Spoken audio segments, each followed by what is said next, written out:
Start. So far, I am concerned, it is of no great significance to us what part of India goes into which state boundary. We must, of course, decide which course is more desirable, but in the ultimate analysis, it does not make much difference from the government's point of view where one little part goes.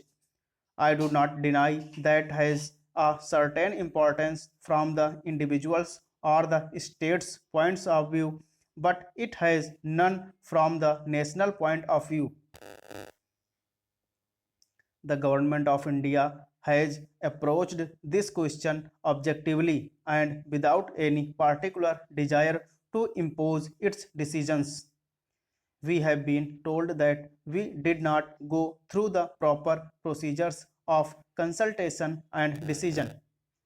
But I think any person who knows what has happened in the last 6, 7, or 8 months in this current country will agree that the amount of consultation and discussion that we have had about this matter is without parallel.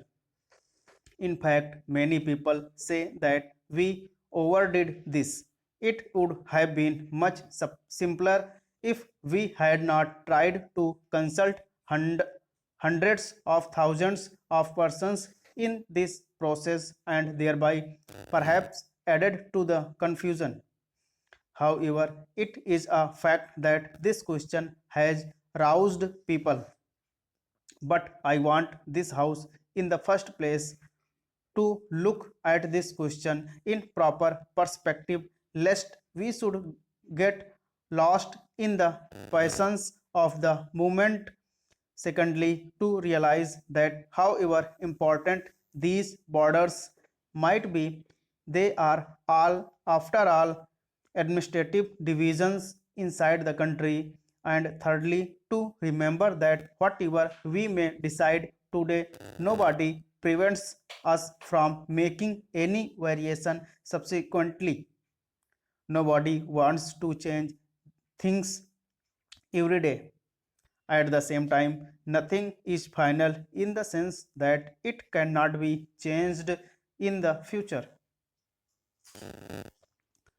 Our difficulty has been that we have tried too much perhaps to balance respective viewpoints and find a common way and as large a measure of agreement as possible.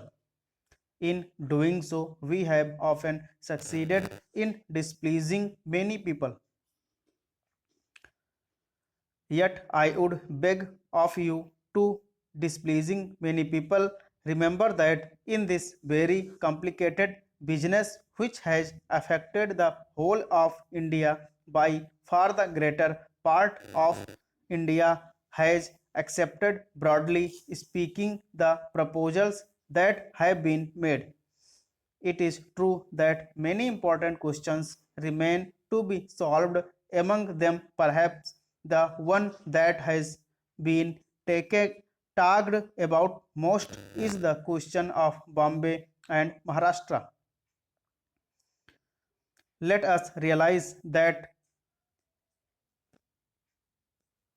even if some decision which we dislike is made, it does not make a great lot of difference. A mistake made in a restricted sphere can be corrected later, whereas a blunder cannot be corrected.